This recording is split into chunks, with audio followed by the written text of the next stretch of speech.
Hello and welcome to our channel, MarshStream, your public performance broadcast platform. Please make sure to like this video and subscribe to our channel. You can also donate to our tip jar and support the arts and artists of MarshStream by clicking the link below in the description. Check out our website, themarsh.org, for all upcoming live performances. Now, enjoy the show.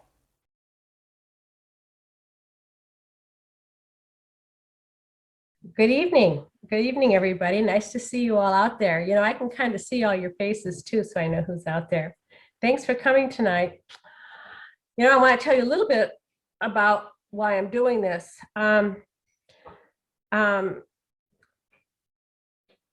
an experience about 4 years ago, and that was the birth of my granddaughter. It absolutely opened up my life for me, and it opened up my heart as well. And my granddaughter, who is somebody that I see every week and I drive up to Sacramento and spend time with, has been an absolute joy to me. Imagine how hard it was for me to go through the pandemic and have very limited time to see her. So I was on a break from her for a while, and now we've gotten back together, and I go up every two days a week. So the sun rises and sets on my granddaughter. And my daughter called me a few weeks ago and she said, "Mom, I have to tell you something. Avery, who's 3.5 years old, has been expelled from preschool." And I said, "What?" And she said, "Yeah, Avery's been expelled." There was a silence. And my first thought was, how is that even possible? How could anyone be expelled at the age of 3.5? And she said, "Mom, I'm so scared that she's going to be labeled." And I thought, oh my God, I was expelled when I was 15. And I said, she's in it very early. And I said to Chelsea, my daughter, I said, "Well, how old was it when you were expelled?" And she said, "Oh, remember, Mom, I was expelled in high school." And I said, "Boy, she sure's got us beat, doesn't she?"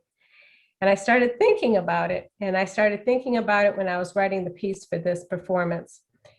And what I wanted to talk about with this performance was labels and how, when we label people and how we label them. And I also thought, because Avery comes from me, I thought, well, maybe she got my genes. Maybe she was born bad like I was born bad. You see, I was born bad. I was the eldest of 3 children. My birth heralded a new start for my refugee parents, whose great losses were imposed by Stalin and Hitler and came over here. And I was going to be their herald, their wonderful new life in the new world. And I ended up being part of their scars that endured through the generations to come. My parents came here as teenagers, and they discovered each other on the Isle of Belle Isle in Detroit, Michigan. Now I have a picture here of my mom. Can you see it all? All you see in my mom's picture? That was my mom when she met my dad on Belle Isle.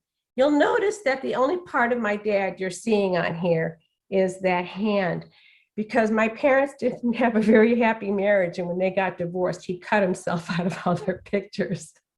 So all you see of my dad is his hand. But I do have another picture of my mom about the time she met my dad.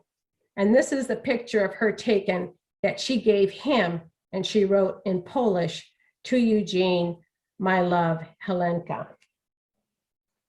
The reason I'm showing you these pictures is when I started doing this piece, people started asking, well, what do these people look like? How are they? They wanted to see a physical representation. So I just went through some pictures today and poured some out. So I wanted to talk a little bit about how I thought my parents met, how I imagined they met. I imagined my mom, who in this picture, you'll see she has a towel over her bathing suit. I imagine that she was pretty shy, and she giggled a lot, and she was pretty saucy and a little redhead, and she had very fair skin, and she was sitting on the beach. And there was my dad over to the side, and he was probably reading a book, wearing his glasses, looking very studious because he was an intellectual and was very intelligent. And somehow they started talking. And of course, their language was Polish, which was the language that I grew up with, which was my first language. He was probably reading a book. My mom giggled. He had movie star looks. They started talking. And of course, they got together. My dad had no family. He had been born in Warsaw, Poland, and he had found himself at the time 12, 13 years old. The Nazis had come into Warsaw, and he was arrested and put into a concentration camp at the age of 12.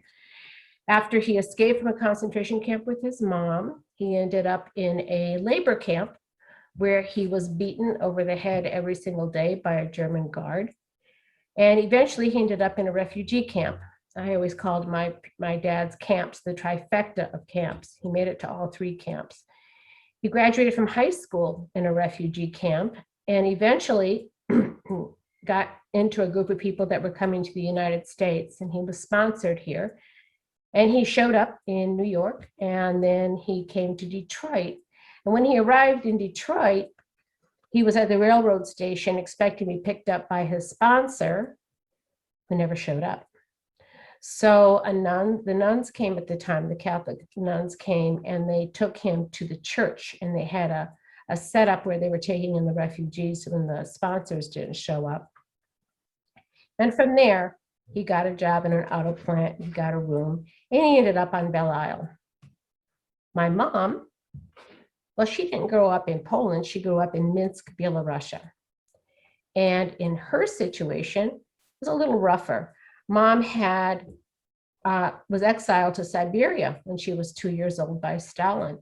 Actually, she went with her parents. They went on a train, and they ended up on the frozen tundra and were pushed out with the doors open, just like the Dr. Zhivago movie, and ended up having to survive in Siberia for a couple of years before eventually making it back to Minsk, Belarus. And then when they made it back, they endured the slaughter of their family who was out in the country, and then they endured the bombing of their home by the Nazis. At that time, Mom was 12, 13 years old, and she remembers running through the mountains as the fires burned in Minsk. And eventually they too made it to a refugee camp in Germany, where they ended up on a boat coming to the United States. Pretty tragic stories, huh? How do you reflect on something like that? Well, those are books just on their own, but I'm not really telling their story. I'm telling the past of my own story. When Mom was on that ship, one of the things she talked about was how crowded it was.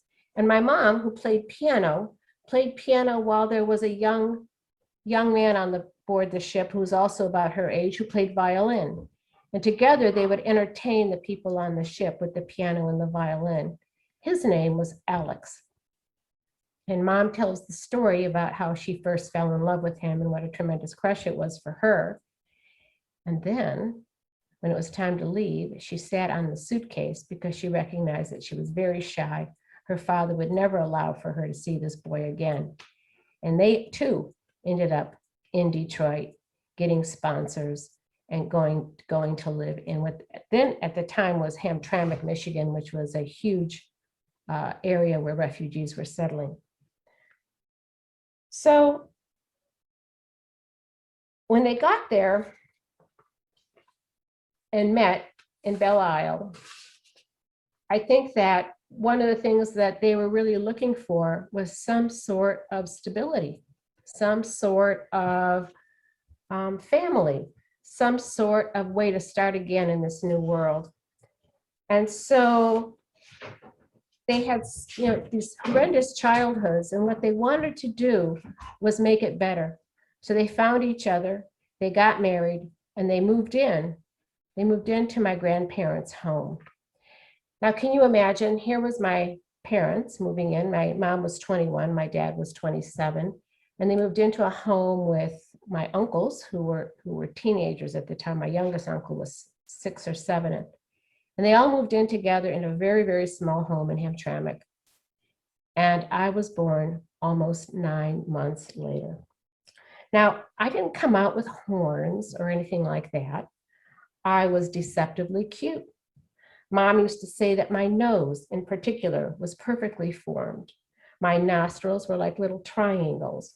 I was the first new member of the family in a brand new world, in a new country, promising a new life. I was their herald. The camera's lens was in constant motion. There are so many pictures of me when I was a young baby. And between their overprotective bickering, swaddling, and hovering, I survived my early months under constant supervision. In Russian tradition, and with Michigan winters, my mom used to put me up in a carriage. She'd wrap me up, she'd swaddle me up, and she'd put me outside the window, and she'd watch me for hours through the glass. It was a way of hardening us. It was a way of getting us so that we could endure those cold winters of Russia, except now we were in Michigan, very similar. And Mom, as she would watch me, she would run from the window and back and forth, and I would sleep. And she'd say to me, this was one of the reasons why my cheeks were always so red, that I didn't need blush, or as she would call it, rouge. But I really don't remember any of this. Of course, there isn't much I could remember. I was just a baby, I was young. My parents, they were fighting a lot. I suspect it was just the adjustment of being together in a small house with relatives that they really didn't want to be around. There were lots of fights. There was lots of door slamming. After all, these were war survivors trying to assimilate into a new culture. My dad, he was working in an auto plant, and he was enrolled at Wayne State University. Mom, too. It was my grandmother, my babcha, who was saddled with the care of me most of the time. I do remember that. I do remember my grandmother spending an awful lot of time with me. She did feed me. She kept me filled, my diapers clean and my bottles filled with warm milk. And 18 months later, my sister arrived. And then 11 months later, my brother. So it got crowded very, very quickly. Mom wasn't even 25 years old yet, and she had 3 children under the age of 5. My response to all this competition, because remember, I was the center of attention for 18 months, my response was to get very, very loud. I wanted attention. I wanted it now. Or at least that's how they tell me it was. I don't know for sure. It's just what I've been told. So we moved to a new house eventually, and I was maybe 4 years old.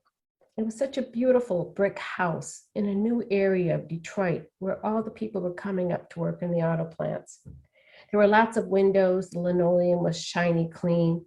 And I remember being so amazed at how clean the walls were that I took my hand on a white wall and I touched it. And that hand got slapped. And that was my first memory of being bad. I had touched the white wall. But then memories intensify and it all becomes more. Our new house was on a street where there were 33 children. Most of the families had arrived from Kentucky, Tennessee, West Virginia. The men had come up to work in the auto plants, and the women, they made red Kool-Aid by day and sold Yvonne door to door. It was the west side of Detroit, not the east side, so there were no refugees in our neighborhood. I didn't speak a word of English, and I would stand locked behind a cyclone metal fence, watching all the kids run up and down the streets and play, but I wasn't allowed outside. They would be screaming and yelling and being free, and I remember even at age 4, wanting to be free most of all. That none of them seemed to be wearing undershirts or even sweaters in the 85-degree heat. I was adequately swaddled, even to prevent the slightest sniffle. My parents, they went back to school full time. Education was really, really important to them. They really wanted to make good in this new country. And now my babcha came every day and watched over us. There were 3 of us now, and she watched us like a cat intent on a mouse. I wasn't allowed to climb up on that cyclone fence or leave the backyard. I couldn't climb the tree. I couldn't make too much noise, and play areas were relegated to wherever she could see us. They bought us a swing set. but no climbing up on the bars, just swinging. We were to be kept safe at all time. To say that Babcha was overprotective and afraid, well, that was one big understatement. She, who survived Stalinist Russia, Siberia, the bombing of her home, numerous destinationless train rides, and finally arriving to a country that was so different than what she knew and where she never learned the language, well, all she could do was guarantee that we'd be safe and alive when Mom came home from school. My mom became a teacher. She was working full-time by the time I was 5. Dad, too, worked full-time, and he was also pursuing a PhD. He became a biochemist. So then there wasn't a lot of time for them to be raising kids. That was Babcha's realm now. And my parents, exhausted on the weekends, would sleep in till 10 a.m. on Saturdays and Sundays. We couldn't wake them up. If we woke them up, well, there was going to be punishment for sure. The house was small. It was under 1,000 square feet. And the outdoors, well, that was the only safe space for us. Babcha, one of the ways she controlled us was to corral us in front of the TV set. It was like a soma drug for us. The years passed. Once I learned to read, I couldn't stop. I also learned to hide while reading, so no one could stop me from doing that. My favorite place was climbing that backyard tree. I would hoist myself up on a branch and climb up as high as I could, and I'd settle down with a book. I kept everything hidden. If they knew, I would be punished for being bad. Here's a list of all the bad things that I remember doing up to about age 10 or so. I lied a lot, especially about leaving the backyard. I found that if I could climb the fence on the left side of the house, no one would know I was gone. And sometimes I could play outside in the front yard for hours and no one would realize it. I took off my undershirt and that sweater and I hid it under the bushes. I snuck off the block to play on the schoolyard. I stole money from my mom's purse and I bought candy from the candy store up the street. I got into a fight with the little girl across the street after her father died. I spit on her, she spit on me back. We started going at it. I formed a tribe of kids. We armed ourselves with rolled up newspapers we stole from everybody's front porch, got them wet, and we went after another tribe of kids with rolled up newspapers. I played kickball in the street, and the ball went over on the neighbor's lawn, on Mary's lawn, and Mary came out with a knife and she stabbed it in front of us, told my parents. I threw Brussels sprouts from dinner over the railing into the basement. I brought my uncle's Playboy to school and showed off the Playmate of the Month photographs to my classmates. The Playmate of the Month was Louise from Gilligan's Island. I will never forget that. I got a D in math. I didn't want to clean my room ever. I rode my bike in the street. I showed my bare butt to 3 neighborhood boys. And I started a neighborhood newspaper and reported a neighbor for hitting a car as a hit and run. Well, you get the picture. Over the years, the list went on and on and on. Here were the punishments. I would have to kneel in 15-minute intervals. No sitting back on my butt. If I sat back on my butt, I'd have to get up and kneel again. My mom had a clock with a little boat in it, and the boat would rock in time. And I would have to watch that boat going back and forth for 15 minutes, and then I could get up. Not being allowed to play with friends was another punishment. Sometimes it'd be 1 day, 2 days, sometimes up to a whole week. Sometimes I have to go sit in the basement. Sometimes I'd get slapped by my mom. Sometimes I'd get an arm skin twist where she would twist my arm and she would dig her nails into me and nobody could see it but me. I could feel it. Sometimes I was asked to go pick out a belt from the closet that they'd used to hit me. I learned about the big, thick cloth belts that weren't as bad. And sometimes they'd start hitting me and forget to stop for a while, and then I'd have to go sit in my room. Actually, out of all these punishments, you know which one I like the best? I like getting hit because it was fast, temporary, and once it was over, I could go back outside and be bad again. Now, there was no doubt I was the bad kid. Even my teachers at school said so. I'd talk without raising my hand. I'd read books when I was supposed to be doing something else. And I'd argue with the other kids, and I'd argue with the teachers. I spent time in hallways, and my mom, she was called in a few times. I was her embarrassment. She would tell me, "I'm a teacher. How can you do this to me?" The kids, well, they called me a Pollock, and then that would make me real mad. And then they'd stop playing with me, and that would make me madder. Remember, this was the West, not the East side of Detroit. By the time I entered junior high school, I was a regular visitor to the guidance counselor. I discovered that there was someone out there who would listen to me and I wouldn't get punished. And I loved to talk. Now, the thing with being bad all the time is after a while it gets a little old. I started getting accused of and sometimes blamed for things I didn't do, like smoking cigarettes, using drugs, having sex. Of course, those were the days of high school, but you can see how my reputation, one that started at such a very young age, continued to ghost me up that trail of life. By age 13, I must admit, I had become one fearful, anxiety-ridden teenager.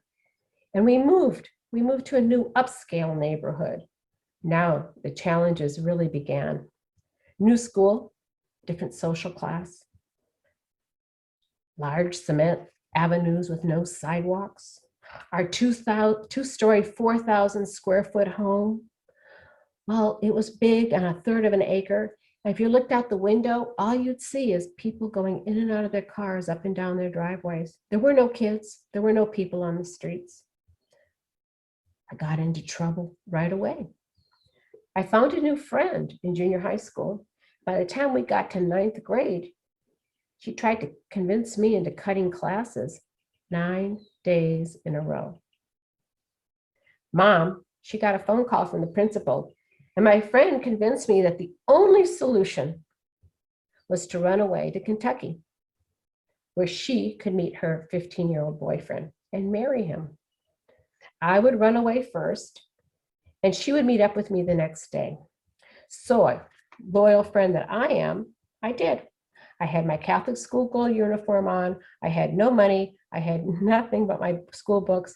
And I ran 2 miles down the road to her boyfriend's mother's house, a mother who lived with 9 children in a 2-bedroom shack. And I slept in a car on their grass in the back seat. It was a freezing, freezing cold September night. In the morning, the high school counselor came with my friend, and they got me, and they took me home. Walking in the front door, my mother was in absolute tears. She was terrified, and she said to me, "How could you have done this to me?" My answer surprised even me. I looked at my mom and I said, "I hate you." And I went upstairs. Now, in retrospect, I know that hating mom at age 13 is a pretty common thing. But in those days, with the experience my parents had, saying to your mom that you hate her is the worst thing in the history of life that you could do. The stinging words, those words broke a chasm between us that frankly never healed.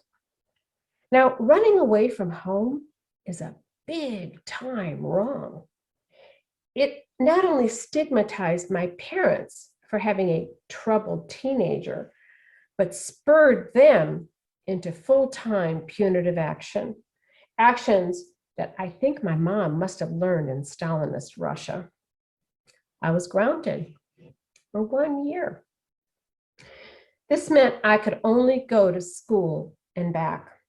No longer could I walk the 6 blocks or more. In fact, mom who had a blue Chevy Impala, would take me to school and drop me off at 6:30 in the morning because she was a teacher in another school district and had to drive all the way to Dearborn.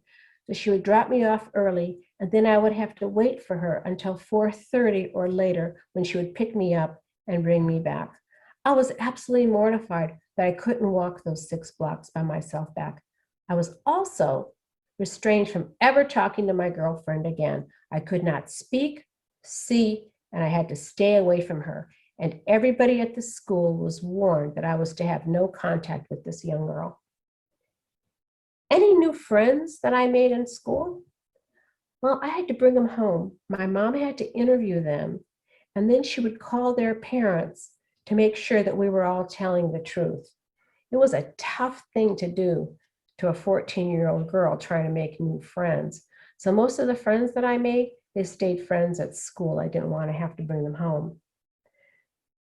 To drive home this point, my parents, who were so upset that I had run away, also asked the police to drop by to teach me a lesson. Now, I remember I was really mad at them by this point. And that night when the police came, I was upstairs, and I remember I put on black pants and a black shirt, and I was determined that I was not going to be tough. I was just going to be really tough when I went down the stairs. So when I came downstairs, there were 2 policemen standing in the foyer, and they said to me, if you ever do anything like this, you're going to end up in juvenile hall. Now, juvenile hall, I didn't even know what juvenile hall was. Remember, I was 14, really overprotected, spent a lot of time at home, and they were talking to me about a juvenile hall. Well, the last straw, and there was one last straw, my mom, she took me, and I think my brother and my sister were in the car as well, and she took us for a ride, and she drove us to a home for unwed mothers. It was a 2-story brick building set back, and she pointed at that brick building, and she said to me, see that? And she stopped the car, and she turned her head, and she looked at me, and she said, see that? You'll end up here if you don't listen to us. The old adage of listening to your parents came up for a reason not to be punished. What they didn't really get was that we listened to them all the time. So the day I returned home after running away, there was a message about me that was broadcast to my entire family. It was my dad who securely nailed me to the cross of scapegoat despair. He didn't speak to me at all. Instead, he walked to the laundry room and got out a bottle of Clorox bleach, the white plastic bottle with the blue label and the handle. He walked up the avocado green staircase to the 2nd floor. He walked into the avocado green bathroom, and he started washing the toilet with the Clorox bleach. He cleaned the rims, he cleaned the toilet, and then he went over to the bathtub and he rinsed out the bathtub. He cleaned everything very thoroughly. Then he left. He told my brother and sister one sentence that changed my life. Use the bathroom downstairs. We had 4 bathrooms in that house. Only one now was out of order because I had deceived it beyond redemption. My family to this day, 53 years later, relates to me as that person, the one who ruined it for everyone else. In some ways, I couldn't do anything worse, but of course I did. My life's achievements included, I did get expelled from high school. I had numerous marriages. I had 3 divorces, broken friendships, multiple moves, foreclosed home. I lost everything, I gained everything. I stood in line at the food bank. And I had a string of unhappy moments that chained me into an anxiety-ridden dervish. But get this, along with the bad, there was something else, the good stuff. And it was the penance of this passing lifetime where I can now reflect on how a good life gone bad went good again. My mom, she tracked my life in her personal journals. She wrote daily, my pain it appears, was her pain as well, except, and I'm willing to bet, she wrote about the nightmare that she raised and named Yvonne. I was her chief worry, and what she told me was that she prayed for me every night. Up until he died 3 years ago at age 91, my dad insisted that I caused my mother's Alzheimer's dementia. My dad, with his PhD in biochemistry, adamantly told everyone that I was the root of the family dysfunction. So I argued with them throughout my life, my good life, the one where I raised 3 strong and courageous children into successful and educated adults with self-sustaining careers, the one where I started helping other people and grew a career from publications, nonprofits, to finally elder advocacy and care for others, and the one where I led a fairly stable life for about 20 years, culminating in honors, awards, and public recognition. And well, the way others saw me in the world wasn't the way my family saw me. And how my family saw me, it really didn't hit home until my sister moved my mom cross country to live with her up in Eureka, California. By now, as it were, I had a fairly established career in the elder care business. In fact, I often worked closely with families facing what to do with aging parents. I wrote about it, consulted with them, spent hours and hours on telephones and family meetings. But when it came to my own parents, it was not me they turned to. Instead, it happened something like this. I flew to Michigan one summer for my annual visit. Mom was constantly irritated, argumentative, forgetful, repetitive. Her refrigerator was packed with apples and oranges, things she never ate. We took a trip to Kroger's, which is the grocery store near her, and she went up and down, up and down, up and down the cereal aisle. And every time she went up that aisle, another box of muesli went into the basket. After about 10 boxes of muesli, I started putting them back one at a time. I discovered that Mom was only eating cereal and milk. She was no longer actively showering, not taking care of herself. And when I talked to the neighbors, most of whom I knew as a teenager, they were very reticent, very withdrawn, and told me frankly they didn't see much of her anymore. Yet, to say my mom was paranoid, well, that was an understatement. I went across the street to print out my airplane ticket, and she followed me, convinced that I was actually starting a petition to have her placed in a nursing home. Eventually, Mom did end up in a nursing home for several months. This was after some falls and a bout with her heart that translated to a final decision to move her to California. While we were debating the still where in California, because I live in Napa, my brother lives in Southern California, my sister lives up in Eureka, my mother's brother and sister got together to fulfill Mom's wish, which now turned out to be to live with my sister in Eureka. I found out after she was there. Eventually, my sister, she got most of everything. We cleaned out my mom's house and we shipped all the boxes and crates back to my sister's. My sister said to me, Mom isn't dead yet. We're just going to keep everything until the end. Well, that was almost 6 years ago. Now included in all those boxes and papers of Mom's was every scrap of paper, every letter, every note, anything I had ever given my mom. She was a saver. She had every photograph, and she wrote daily in journals. Now, there's a legacy in those journals. She wrote about all of her suffering and pain, and some of which I have to admit I did cause in her life.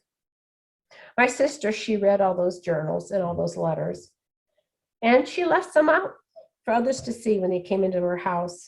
On one Halloween, I visited Mom, and there I found one journal casually left out on the table.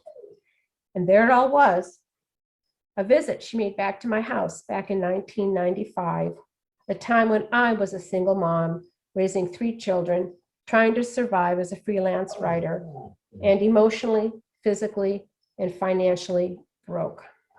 Mom wrote of how bad I treated her, the ungratefulness of my children, and liberally sprinkled the word bitch around when she was talking about my 7-year-old daughter. I read a few paragraphs and I set it down.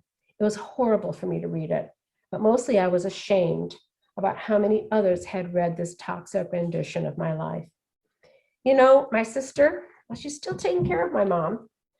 She's not asked me for much help or assistance, and even though I am the qualified expert on elder care, my sister was appointed the power of attorney for my mom's lawyer, and she's taken the job very seriously, not sharing one iota of information with me or my brother. Those cards are played very close to her chest. When we argue, she frequently brings up that I don't deserve anything of Mother's, and all of her friends and other family members support her. She has read the journals and tells me, after what you've done to Mother, you shouldn't get anything. You don't deserve anything. And on and on and on. What she's really saying is that Mom's pain, well, it's all our pain, and I am the scapegoat. It's hurtful. It's always hurtful. My sister's life, though she has some of her own sleight of hand realities, it wasn't judged as harshly as mine. Notice I don't mention my brother, whole different story. But I will mention this. As the herald, the firstborn new face in the new world, I was the promise of redemption from the tragedies they had all endured up to then. And I failed. I failed to make their lives better. What they had hoped I'd do, well, I didn't.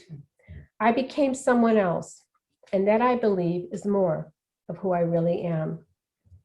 I believe that all the contradictions are just different sides of the same coin. When I ran away from home, it was to get away from my parents. It was also an act of love for my friend, a friend who I was sure was pregnant and who I wanted to help. When I stole money for candy, it was to buy that candy so I could be like the other kids in the neighborhood, all 33 of them who sucked candy cigarettes and had red-tinged lips from the candy lipstick. I wanted to fit in. When I hid in the car and read books, well, I wanted to read. I wanted to read without interruption. And when I threw those Brussels sprouts over the railing, well, we hated Brussels sprouts, horrible, horrible little cabbages. We were never allowed to leave the table until we finished everything on the plate. Our parents, they controlled the servings and how long we sat there, sometimes as long as an hour, which is an eternity to a 7-year-old. Who can blame them? They were starving in their childhood. They wanted to make sure we were well fed. That D in math, well, it'd probably still be true today. I never did get math. My strengths were elsewhere. Showing Playboy's Playmate of the Month to my 2nd grade classmates, that was a true bid for acceptance. I wasn't the popular girl in the class. In fact, I had been left out, the only one left out in the class from one of the girls' overnight slumber parties. Each act of what Mom called defiance, rebellion, had a backstory that told a deeper truth. If Mom had taken the time to talk, find out who I was, and perhaps connect with me at the level that I was working from, I might have had a different life. In reflection, I don't think it would have entailed so much penance. There's no doubt penance can be a good thing, right? I've helped thousands of people through all kinds of deaths and illnesses and despair. I have sat at bedside, I've held hands with the dying, I've cleaned up rat-infested households and filled diapers. I put countless hours into taking people to their medical appointments and listened to their tales of wail of woe. I've watched families fall apart and come back together. The list, it goes on and on and on. But in all those years, my heart has been whispering to me, something else, something more. The voice has only gotten louder with time. And so I go back to my birth, that of me being without the burdens of Stalin and Hitler and concentration camps and refugee camps, and the generation of pain and suffering preceding my existence. I go back to that baby with the perfect nostrils, and I ask her, moving forward, how do you want to breathe?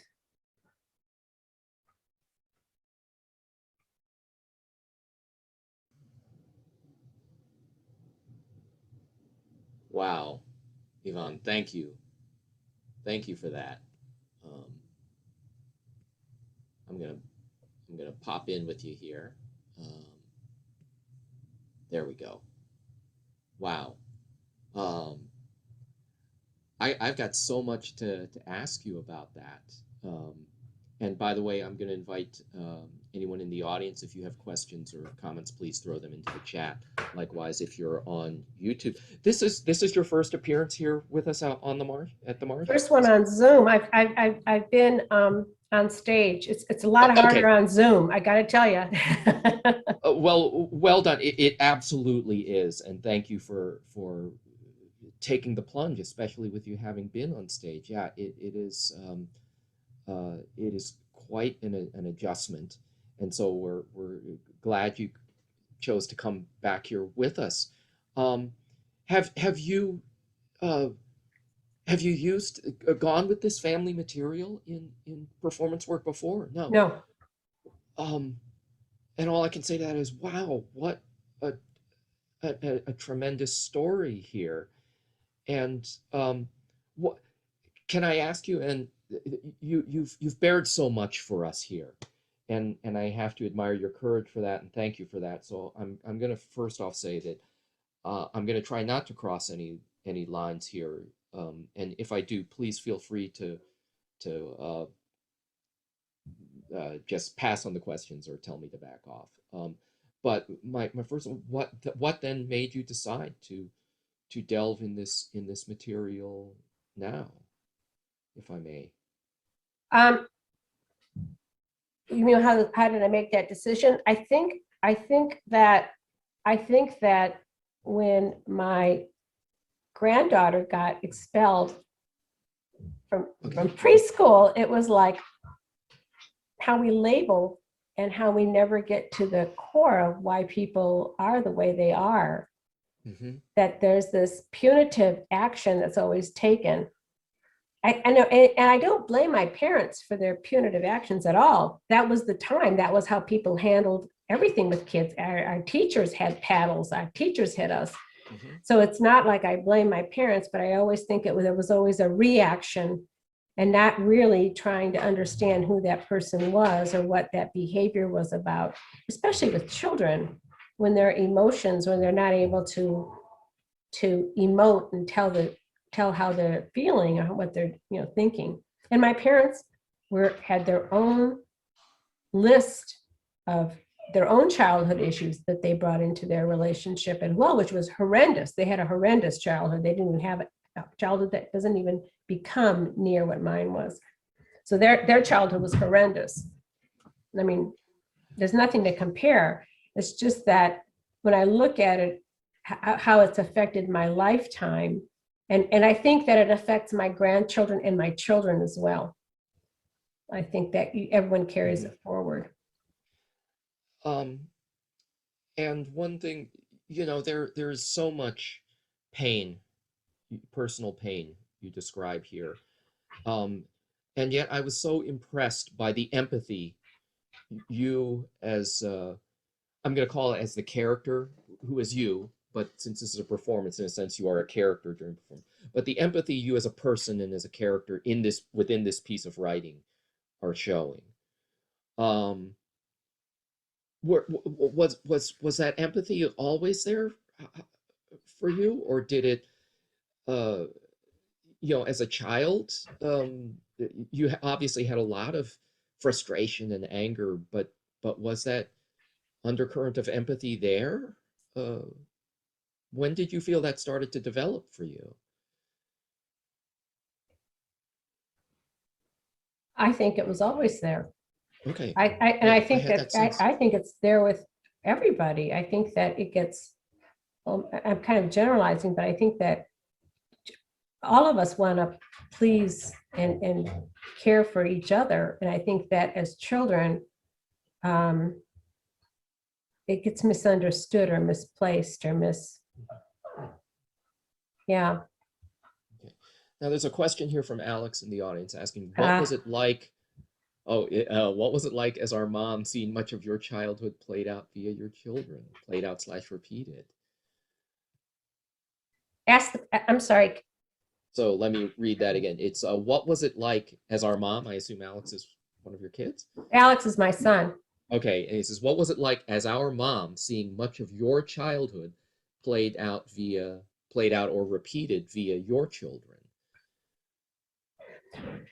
It was a real eye-opener for me. I was unaware of the patterns that get repeated if you're unaware of them and unconscious of them. And I think that my children were in many ways my greatest teachers.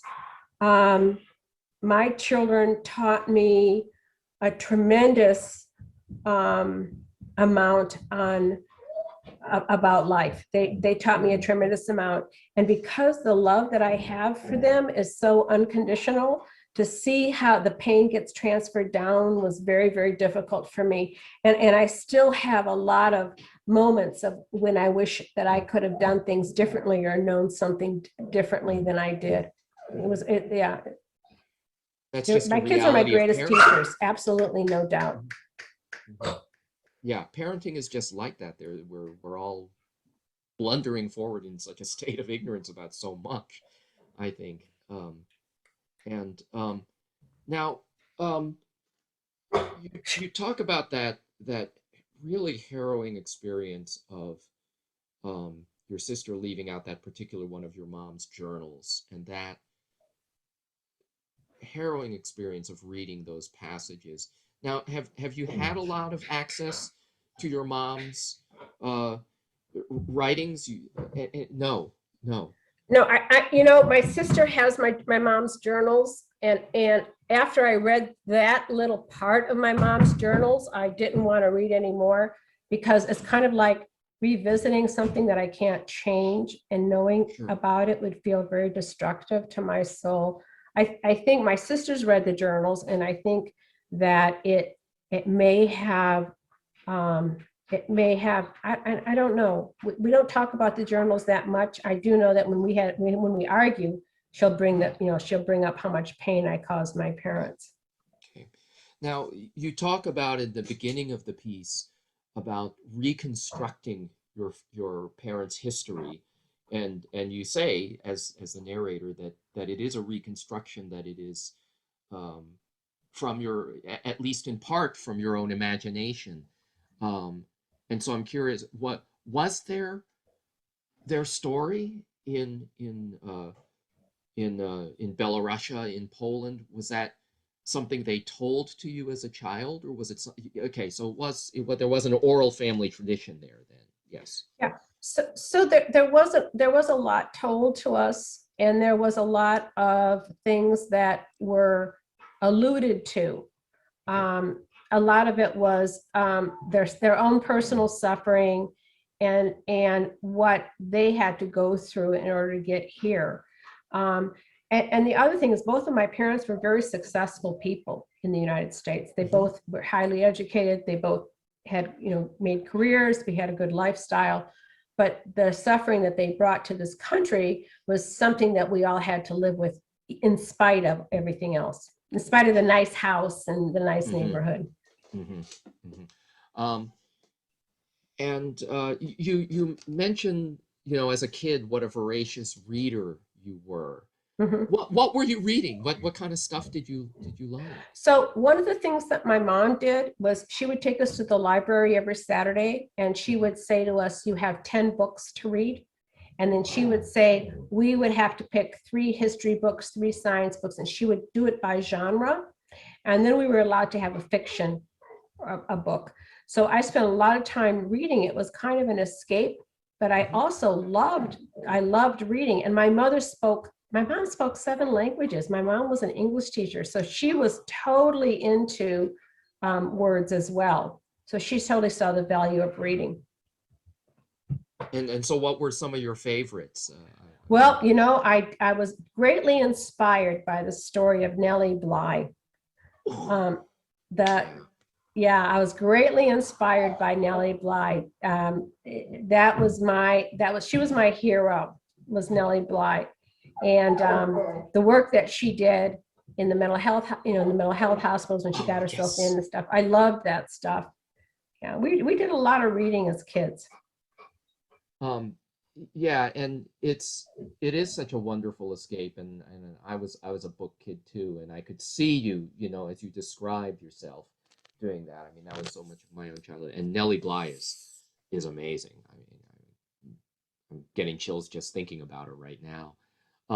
And so you became a writer then. Could you tell us a little bit about your sort of? So I really didn't become a writer. That's kind of what happened was I wrote some, but I never became like a full-time. I mean, I did some freelance work and I wrote some Mhm. books, but I never really did a career as writing. And I talk about my penance career, which is my 20 years of working with the elderly and doing, I did a lot of caregiving work. And I really didn't do the writing or the performing or any of the stuff that originally in my life I would have been drawn to do, especially the storytelling. It's something that I only now am looking at as a possibility, is the storytelling. Okay, because I would say to you, it is clear from what we have just seen uh, this evening that you are a writer, and whether that was professional or whatever, you are a writer, um, and your heart is clearly in this, and people who are readers often have an affinity for writing, and however you found yourself here, I'm glad you did. Um, now you, and I'm glad you mentioned the penance word, because looking at the title you've given this piece and looking at your life and your achievements, um, have you really felt that this life of service of yours has been really an act of penance? Is that a feeling that you've had all along, or is that more a recent thing upon reflection? It actually, when I retired a few months ago, it was almost a relief. I felt as though I'm done having to prove that I'm not a bad person. It was like now I can be a bad person again. I think that the restrictions on what people thought of me was so important. And I think that now when I'm retired, it's like I don't have to do that penance work anymore. Now I can write again. Now I can do those creative things that I've always wanted to do, which is interesting because my mom, after she retired, became a poet, and my dad, after he retired, made videos. They all went into their creative life as well. Okay. All right. Well, we're glad to have you here. Um, so thank you for sharing this. Thank you to the audience for being here. I'd like to say for everyone in the audience that this will be archived on the MarshStream's YouTube channel. So if you know people who you think would have enjoyed seeing this, please, it will be available for replay on the MarshStream YouTube channel. If you go to our website, themarsh.org, there's a button at the bottom of the homepage for our YouTube channel.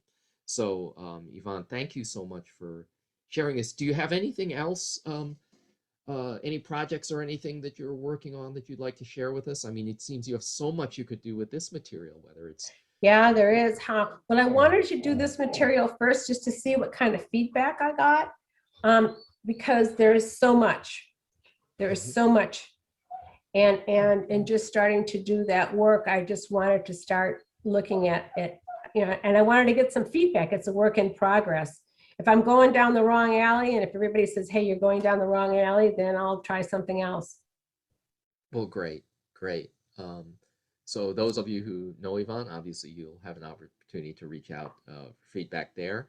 I'd like to thank you all for joining us. Everyone, thank you for being here. Yvonne, thank you again Thank for you. gracing us here. And everyone have a great evening. Thanks so much.